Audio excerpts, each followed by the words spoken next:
राहुल गांधी अब सेना को, भारतीय सेना को भी जात पात में बांटना चाहते हैं। क्या राहुल गांधी चाहते हैं कि भारतीय सेना में भी जात पात हो? क्या राहुल गांधी इस बात पर खरे नहीं उतर रहे हैं जो वो कहते हैं जिसकी जितनी संख्या बारी उसकी हिस्सेदारी? क्या 17 से 18% का जो मुस्लिम वोटर्स है, जो महागठबंधन के साथ बना रहता है, लगा रहता है, उसमें से राहुल गांधी को कोई चेहरा नजर नहीं आता? क्यों नहीं राहुल गांधी ये बात कहते हैं कि किसी गरीब गुरबा के बेटे को मुख्यमंत्री पद का चेहरा बनाया जाए? तेजस्वी यादव गरीब गुरबा नहीं है। तेजस्वी यादव के पिता भी मुख्यमंत्री थे, तेजस्वी यादव की माता जी भी मुख्यमंत्री थी। क्या राहुल गांधी ये बात तेजस्वी यादव से नहीं कह सकते हैं?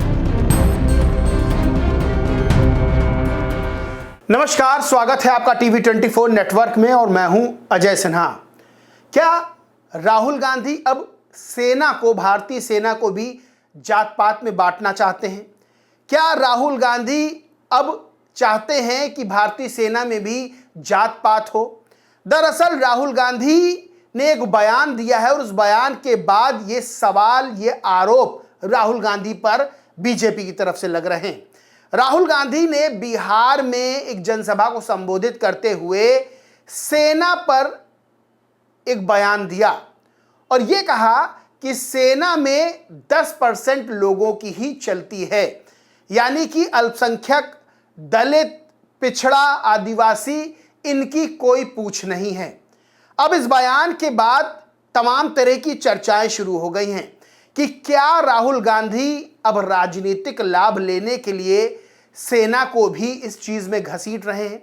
आपको पता होगा कि राहुल गांधी लगातार पिछले चुनावों से 90% वोटर्स की बात कर रहे हैं, यानी कि सरकार पर यह आरोप लगा रहे हैं कि सरकार सिर्फ 10% वोटर्स के लिए काम कर रही है और 90% वोटर्स हैं, उनको उनका हक नहीं मिल रहा है।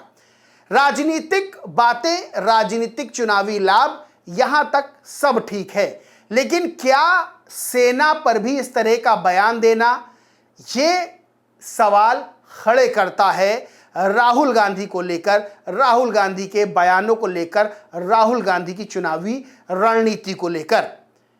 क्योंकि सेना में जात पात नहीं होता है, सेना में धर्म नहीं होता है, सेना की जात और सेना का धर्म सिर्फ राष्ट्र सेवा होता है, देश सेवा होता है। अब सबसे बड़ी बात यह है, सवाल यह भी खड़े होते हैं कि राहुल गांधी जब इस तरह की बात करते हैं तब क्या राहुल गांधी अपनी बातों पर खरे उतरते हैं? क्या राहुल गांधी जिन पिछड़े, जिन दलित, जिन अल्पसंख्यक की बात करते हैं, उनको उनका हक दिलाने की बात करते हैं, क्या राहुल गांधी अपने गठबंधन में उनको उनका हक दिला पा रहे हैं? ये भी तमाम तरह के सवाल खड़े होते हैं। आज इसी पे बात करेंगे। राहुल गांधी ने क्या बयान दिया वो मैं आपको बताता हूं। दरअसल राहुल गांधी ने एक चुनावी सभा को संबोधित करते हुए बिहार में कहा, भारतीय सेना में देश की 10% आबादी कंट्रोल है, भारतीय सेना में देश की 10% आबादी का कंट्रोल है। गौर से देखें तो देश की 90% आबादी दलित, महादलित, पिछड़ी, अति पिछड़ी या अल्पसंख्यक समुदायों से है। 500 सबसे बड़ी कंपनियों की लिस्ट निकाले तो आपको पिछड़े या दलित समुदायों का कोई भी व्यक्ति वहां नहीं मिलेगा।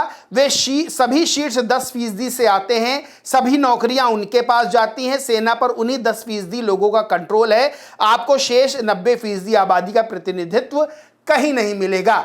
यानी सीधे तौर पर राहुल गांधी ये कह रहे हैं कि सेना में 10% आबादी का कंट्रोल है। अब जाहिर सी बात है, जब सेना में कोई जाता है, चाहे वो किसी धर्म का हो, हिंदू हो, मुसलमान हो, सिख हो, ईसाई हो, किसी भी धर्म का हो, किसी भी जाति का हो, सवर्ण हो, दलित हो, पिछड़ा हो, अति पिछड़ा हो, आदिवासी हो, वो ये नहीं देखता है वो किस जाति से आता है, किस धर्म से आता है। जब वो सेना में भर्ती होता है तब उसका एक ही धर्म, एक ही जाति होती है, वो है राष्ट्र सेवा। धर्म उसका एक ही होता है, वो राष्ट्र के प्रति उसका समर्पण, राष्ट्र के प्रति जो समर्पित भावना होती है, वही उसकी जाति, वही उसका धर्म होता है।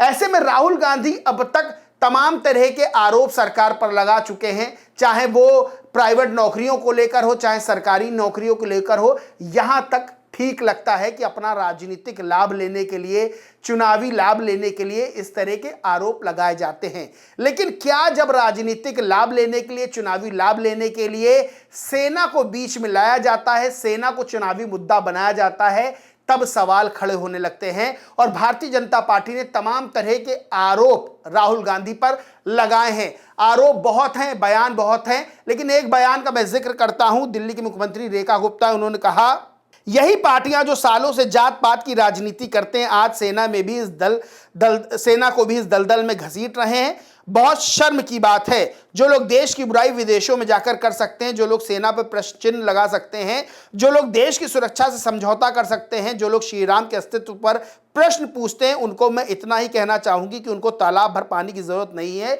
चुल्लू भर ही पानी काफी है। तमाम तरह के सवाल राहुल गांधी के बयान पर खड़े हो रहे हैं, क्योंकि सेना धर्म से अलग है, सेना जाति से अलग है। सेना में कोई हिंदू जाता है, कोई मुस्लिम जाता है, कोई सिख जाता है, कोई ईसाई जाता है, कोई किसी भी जात का जाता है। जब देश सेवा की बात होती है, जब राष्ट्र की सुरक्षा की बात होती है, जब भारत मां की सुरक्षा की बात होती है, तब हर व्यक्ति जो सेना में होता है, किसी भी जात धर्म का हो, वो सीना तान के दुश्मनों के आगे खड़ा होता है। ऐसे में चुनावी लाभ लेने के लिए इस तरह के बयान देना कहां तक ठीक है। अब सवाल ये खड़े होते हैं, राहुल गांधी जिस 90% आबादी की बात करते हैं, उनको उनका हक दिलाने की बात करते हैं। राहुल गांधी ये कहते हैं, जिसकी जितनी संख्या भारी उसकी उतनी हिस्सेदारी। क्या राहुल गांधी इन वचनों पर, इन बातों पर चलते हैं? बिहार चुनाव का एग्जाम्पल उठा के देखिए। बिहार में चुनाव है 2 चरणों में, और महागठबंधन जिसमें कांग्रेस और आरजेडी शामिल है, वीआईपी दल शामिल है, वो मुख्यमंत्री पद का चेहरा किसे घोषित करते हैं?